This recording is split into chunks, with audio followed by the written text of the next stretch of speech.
Welcome back to Nightmare Theatre. As Halloween ticks ever closer, I want to take a look into the mystery surrounding Jack the Ripper. It really is a chilling tale, and I'm going to break down every grisly detail and eventually come to a conclusion of whom I think is the killer. Viewer discretion is advised on this one. The autumn of 1888 marked one of the darkest periods in the history of London, as the streets of Whitechapel became a hunting ground for one of history's most notorious killers. Shrouded in fog, fear and mystery, the figure now known as Jack the Ripper would go on to commit a series of gruesome murders, preying on vulnerable women and leaving a lasting scar on the city. Despite countless investigations, conspiracies and theories, the true identity of Jack the Ripper remains unsolved. Tonight, I will delve deep into the horrors of each murder, meticulously dissect the various suspects, and finally attempt to piece together the profile of the most likely killer. The location was Whitechapel. The date was 1888. Before diving into the killings, it's important to understand the environment in which these atrocities took place. Whitechapel, located in the East End of London, was a slum ridden with poverty, overcrowded housing and rampant crime. The streets were filled with the homeless, the destitute and women turning to prostitution just to survive. Disease and alcoholism were widespread, the police were stretched thin, and the labyrinthine alleys and narrow streets provided perfect cover for anyone looking to vanish into the night after committing a crime. It was against this backdrop that Jack the Ripper first struck, preying on women who were often invisible to society, those whose lives had become a struggle just to get through another day. These were the victims who would soon be immortalized in history, not because of how they lived, but because of how they died. The murders. The 5 victims, now known as the canonical 5, were all killed within a few months in 1888. While there is debate over whether the Ripper was responsible for more murders, these 5 are universally agreed upon by experts. Each murder grew progressively more violent, culminating in the most horrific mutilation imaginable. The first victim was Mary Ann Polly Nichols. Date, August 31st, 1888. Location, Bucks Row, Whitechapel. Polly Nichols, a 43-year-old woman, was found lying on her back in the early morning hours. Her throat had been slashed twice, her abdomen mutilated by a deep gash, and her body left partially exposed. There were no witnesses, and the police were left baffled by the sheer savagery of the attack. At first, many believed this was simply another street murder, common in the East End. Though Nichols's death was brutal, it was still somewhat restrained compared to the mutilations that would follow. The methodical slashing of her throat and precise abdominal cuts, however, hinted that the killer had a sadistic desire to not only kill but to destroy the body. The second victim was Annie Chapman. Date, September 8, 1888. Location, Hanbury Street, Spitalfields. Just a week after Nichols' death, Annie Chapman, 47, met an even grislier fate. Her body was discovered in a backyard with her throat deeply cut, her abdomen completely opened, and her intestines removed and draped over her shoulder. Notably, parts of her reproductive organs had been taken from the scene. It was this crime that made the authorities realize they were dealing with someone far beyond a typical murderer. The surgical precision of the incisions, combined with the removal of organs, led some investigators to believe the killer had medical knowledge. The increase in violence was unmistakable. Where Nichols had been killed and mutilated, Chapman had been dissected. The killer seemed to be evolving, growing more confident and taking more time to indulge in his macabre fantasies. The removal of her uterus, in particular, suggested a disturbing focus on female anatomy and further fueled speculation about the Ripper's motivations. The third victim was Elizabeth Stride. Date, September 30th, 1888. Location: Burner Street, Whitechapel. Elizabeth Stride's murder was unique in that her body was found with a single deep cut to the throat, but without the horrific mutilations seen in the previous victims. Stride's killing took place in the darkness of night, and it is believed that the killer may have been interrupted before he could complete his gruesome work.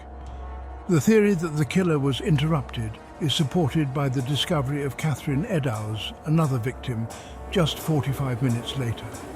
Stride's relatively clean murder left investigators puzzled, but they quickly linked her death to the Ripper due to the similar method of killing, cutting the throat. The fourth victim was Catherine Eddowes. Date: September 30th, 1888. Location: Mitre Square, City of London. Eddowes, 46, was found brutally mutilated just after midnight. Her throat had been cut, her face grotesquely slashed, and her abdomen laid open. The killer had removed her kidney and part of her uterus. The most chilling detail, however, was the apparent care with which he had cut her, as if he were an experienced surgeon. The discovery of a piece of Eddowes' apron stained with blood and fecal matter a short distance from the crime scene, alongside graffiti stating, "The Jews are the men that will not be blamed for nothing," deepened the mystery. Investigators debated whether this message was from the killer or an unrelated passerby, but it intensified the fear and confusion surrounding the case. The fifth victim was Mary Jane Kelly. Date: November 9th, 1888. Location: Miller's Court, Whitechapel. The murder of Mary Jane Kelly, around 25, was by far the most horrifying. Unlike the other victims, she was killed indoors, in the privacy of her own small room. This gave the killer ample time to carry out what can only be described as an orgy of violence. Kelly's throat was slashed, her body mutilated beyond recognition, and her organs strewn about the room. Her face had been virtually obliterated, and the killer had taken his time cutting away at her. Kelly's murder marked the pinnacle of the Ripper's depravity. The fact that she was killed indoors, with so much time for the killer to operate, suggests that he had grown bolder, possibly deriving a kind of sick pleasure from his gruesome handiwork. Her murder shocked even the hardened investigators of the time. Jack the Ripper's reign of terror sparked a wave of panic, not just in London but across the world. The brutality and precision of his crimes were unlike anything the police had encountered before, leading to an exhaustive search for the killer. The press dubbed him Jack the Ripper, after a letter, allegedly from the killer, was sent to the police.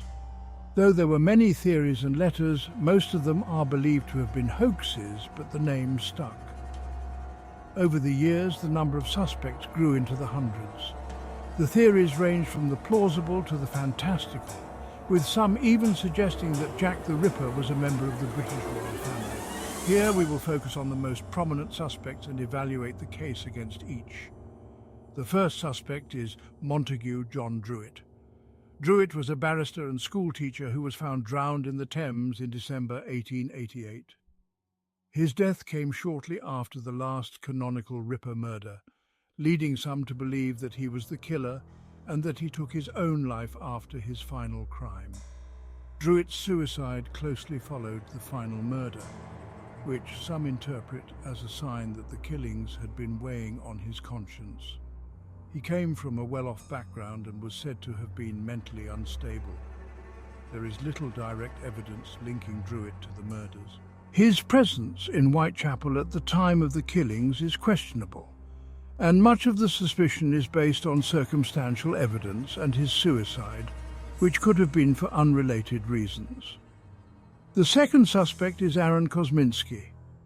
Kosminski, a Polish Jewish barber, was a resident of Whitechapel and suffered from severe mental illness. He was committed to an asylum in 1891 after exhibiting violent behavior and a hatred of women, particularly prostitutes. Kosminski was named as a prime suspect by several contemporary investigators, including Chief Inspector Donald Swanson and Assistant Commissioner Sir Robert Anderson. His hatred for women and proximity to the crime scenes make him a plausible suspect. In recent years, DNA evidence from a shawl allegedly belonging to Catherine Eddowes has been linked to Kosminski's descendants, though the reliability of this evidence is debated. While Kosminski had a documented hatred of women, his mental instability raises questions about whether he could have carried out such meticulously planned murders.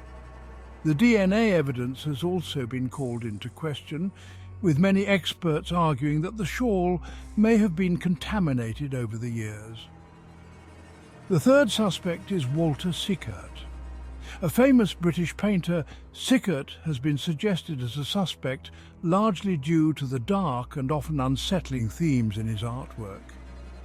His paintings, some argue, appear to echo the brutality of the Ripper murders, featuring dismembered bodies or women in compromising positions, which has led to speculation that he may have been inspired by the killings or that he was the killer himself. Cornwell went so far as to claim that she had uncovered evidence linking Sickert to the murders, including handwriting analysis that allegedly connected him to some of the Ripper letters. Cornwell's theory revolves around Sickert's paintings, which she believes show a psychological connection to the murders. She has also pointed to similarities between Sickert's handwriting and that of the Dear Boss letter, purportedly sent by the Ripper to the police. Cornwell also suggested that Sickert had an abnormality in his genitalia, which may have caused him to develop a hatred for women, particularly prostitutes, as a form of revenge for his own sexual frustrations. There is no hard evidence linking Sickert to the murders, and many of the claims about his anatomical abnormalities have been debunked. Sickert's alibis for the nights of the murders have also been scrutinized, and many experts in the field dismiss Cornwell's theory as highly speculative.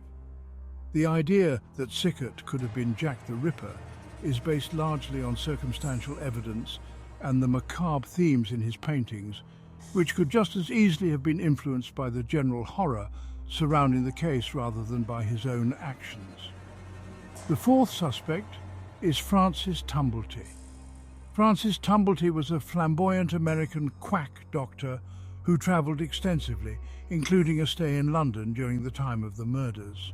Tumblety was arrested in connection with other crimes shortly after the Ripper killings, but managed to flee to the United States.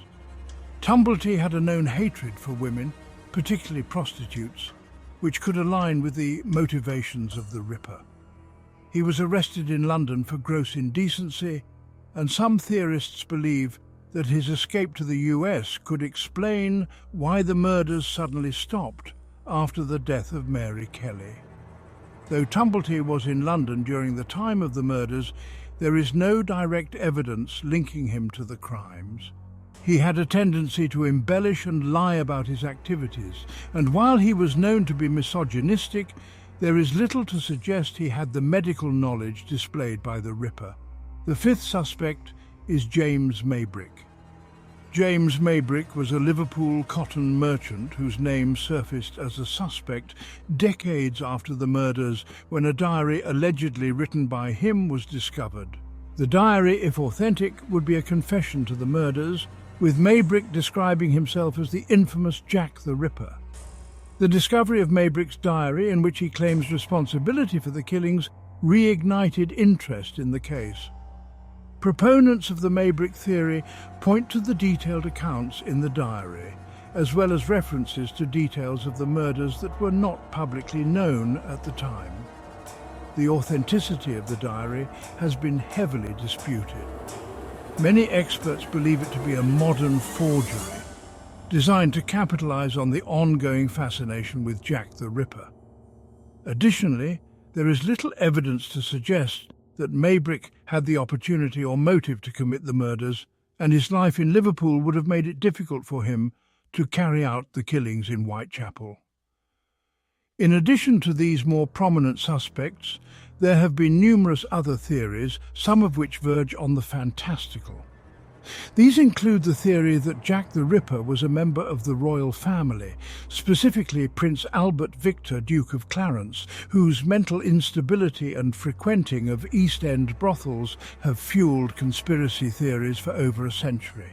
Others have suggested that the Ripper may have been a woman known as Jill the Ripper, with Mary Piercy, a woman convicted of murdering her lover's wife, being the most frequently mentioned in this regard.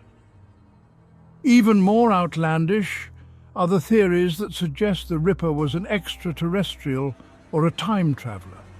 Explanations born out of the sheer frustration of investigators and historians unable to definitively solve the case. Who was Jack the Ripper? Despite more than a century of speculation, the identity of Jack the Ripper remains a mystery. Each of the major suspects has compelling elements that suggest they could have been the killer, but each also has critical flaws in their case. If we are to base our conclusion on the available evidence, however, one name stands out more than the others: Aaron Kosminski. Kosminski's proximity to the crime scenes, his known animosity toward women, and the mental health issues that eventually led to his confinement all align with the profile of the killer. While the DNA evidence linking him to the murders is controversial and not universally accepted, it adds another layer of circumstantial evidence. Moreover, several key investigators at the time believed Kosminski was the culprit, though they lacked the resources or forensic capabilities to definitively prove it. Kosminski's descent into madness following the murders, along with his confinement, could explain why the killings suddenly stopped. Although there is no smoking gun that conclusively proves his guilt, he remains the most likely candidate based on the available evidence. The tale of Jack the Ripper is one of obsession, horror, and enduring mystery. More than 100 years later, we are still drawn to the foggy streets of Whitechapel, still searching for clues, still trying to solve a puzzle that has eluded generations of investigators. The brutality of the Ripper's crimes, combined with the mysterious figure behind the killings, ensures that this case will continue to captivate and terrify for many years to come. In the end, perhaps the most chilling aspect of the Jack the Ripper case is not that we don't know who the killer was, but that Jack the Ripper could have been anyone. The face of the man who stalked the streets of Whitechapel remains in shadow, and perhaps it is that anonymity, that possibility that we might never know, which makes this story so terrifying. That's all for tonight. Thank you, as always, for joining me. If you would please like and subscribe, let me know in the comment who you think Jack or Jill the Ripper truly was. I'll see you all again tomorrow night.